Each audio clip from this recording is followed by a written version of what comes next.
Hello and welcome back to the Academic Society. It's Toyin here. So I've recently started my semester and I'm teaching 3 sections of Calculus 1 completely remotely. So in this video, I'm going to share the 3 things that I always consider whenever I'm teaching an online class. I'm going to share my learning lessons from teaching online last semester and how to balance what's beneficial and helpful to my students with what I can actually manage and won't make me burn out or be super drained. So if you're interested in that, keep watching this video. I am Toyin, the founder of the Academic Society. I got my PhD in math and landed my dream job as a lecturer at a university. And I also create these videos about grad school and my academic life. So this is one of these academic life videos. So if you are new to teaching, I have a blog post all about how to prepare for your first day of classes if you are a grad student who's teaching for the first time, or a faculty member or postdoc who has never taught a class before, or if you find that you struggle with teaching,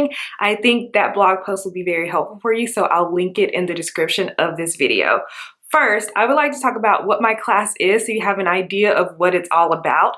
So I'm teaching 3 sections of Calculus 1 completely remotely, so everything is online. We have class time, so I'm teaching most parts of it synchronously, so we'll actually meet on the class days at the right time, but just online via Zoom. The class meets 4 days a week, so my schedule is Monday, Tuesday, Wednesday, and Friday, so that is a lot of FaceTime with the students.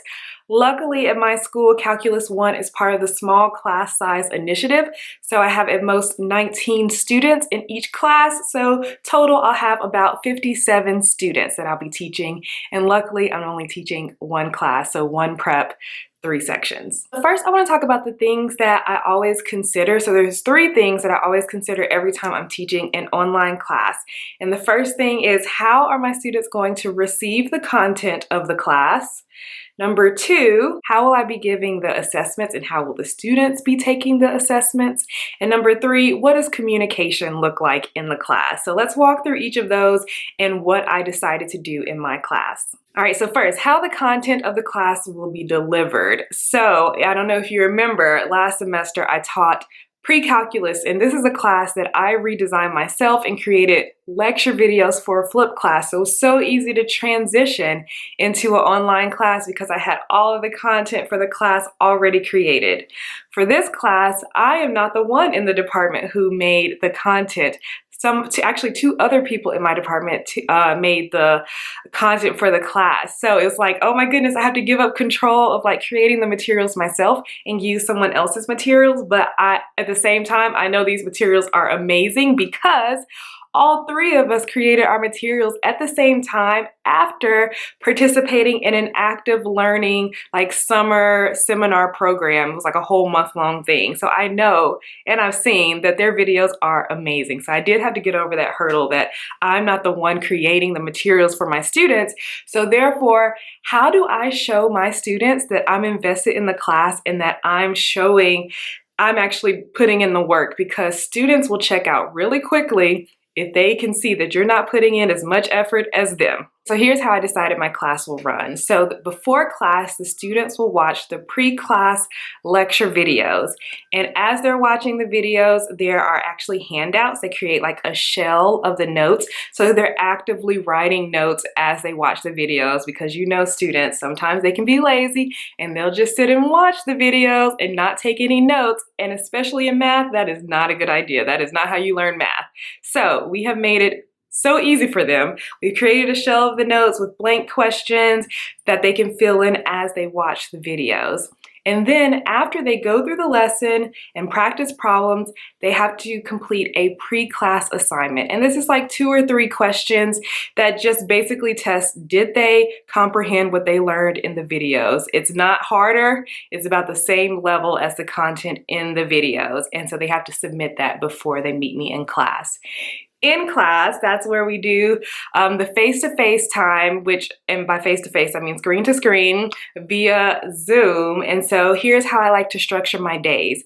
As the students are coming in, I will put the announcements up on my document camera so that they can clearly see what's happening in the class. Even though I would have already posted the announcements in our learning management system, I like for them to see it in class so I can remind them to put the deadlines in their planners.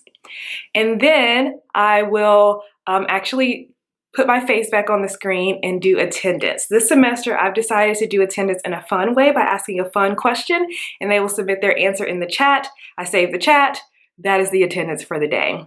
And then I will do a recap of the videos, like the main points and definitions in the videos, and take questions. And then the remainder of class kind of works like an office hour. So they have two options. They can work on their online homework, or they can work on the in-class worksheet that I've prepared. The in-class worksheet is not to be turned in for a grade, but it's most like the assessments that I will be given later. So as they're working, they can pop in and ask me questions and I will answer. At the end, I'll take final questions and then recap some main points, maybe some sticky points, and then that is the end of class. All right, so the second thing that I consider is assessments. What kind of assessments? How many? How often are they doing them? And what are they gonna look like?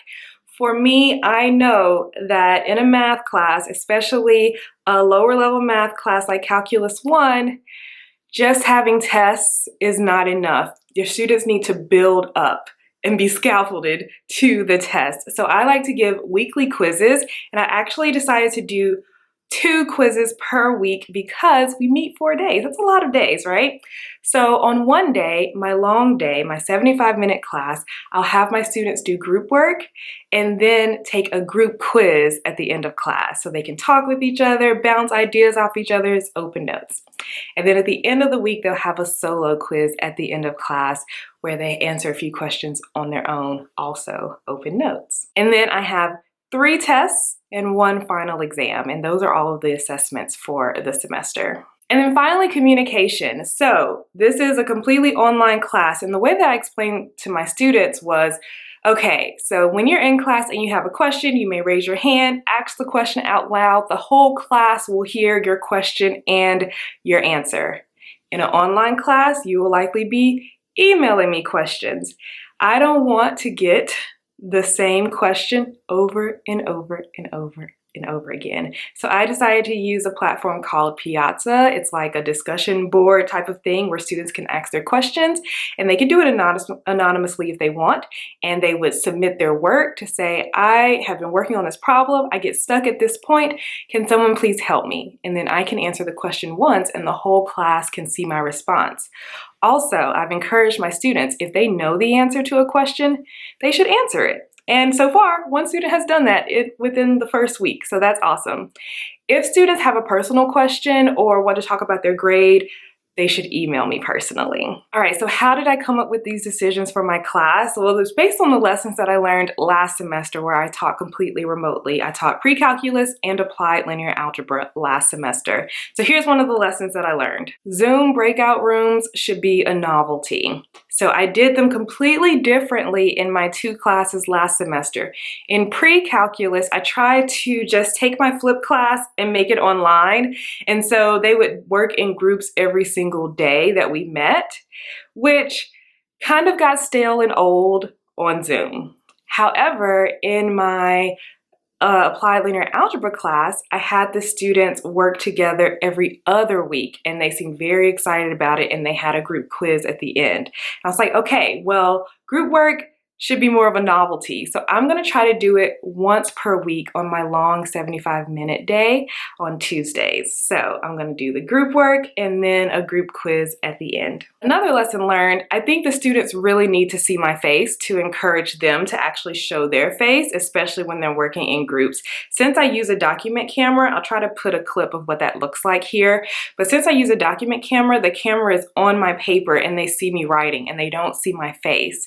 So I'm making a conscious effort this semester to show my face at least twice in a class so they remember who I am and that they're encouraged to actually show their face in class as well. And then also related to my first thing that I learned, group work and group quizzes work very well. So that's why I decided to implement it in this class, especially in Calculus 1 where people are coming in at different levels. All right, so the last thing I want to talk about is balance. I really wanted to choose a format for my class that was so beneficial to my students, but also didn't drain me and caused me to burn out and just be working 24/7. And group work is one of the ways that I do this. Group work days, I don't have to be completely on and just teach all of the things. The students are responsible for talking with each other, and I come in and answer questions here or there, go over some sticky points at the end, and then give them a group quiz at the end. So I've also noticed that with group work, students don't typically take it seriously if there is no grade attached to it. They will slack off. Maybe they won't even talk to each other in their breakout rooms, but if they know that they're responsible for something that's for a grade at the end of this, they are more likely to be more engaged and really try to understand the material. And then communication, like I mentioned, I'm using Piazza because I don't want to get the same email and have to answer the same email 57 times. I just want to answer it once. And so that is helpful for my students because they get to see the other students' work. Also, they get to see that they're not the only ones who have questions in the class. And so it's so beneficial to the students, also less work for me. So I would love to know, how are you structuring your classes this semester, especially if you're teaching fully online or doing some type of hybrid model. Also, if you're new to teaching, I will link that blog post that I mentioned in the description of this video. So thank you so much for watching. If you like this video, give it a thumbs up. If you are new here, consider subscribing. I create new videos every single Sunday, and have a wonderful day. I'll talk to you next week. Bye.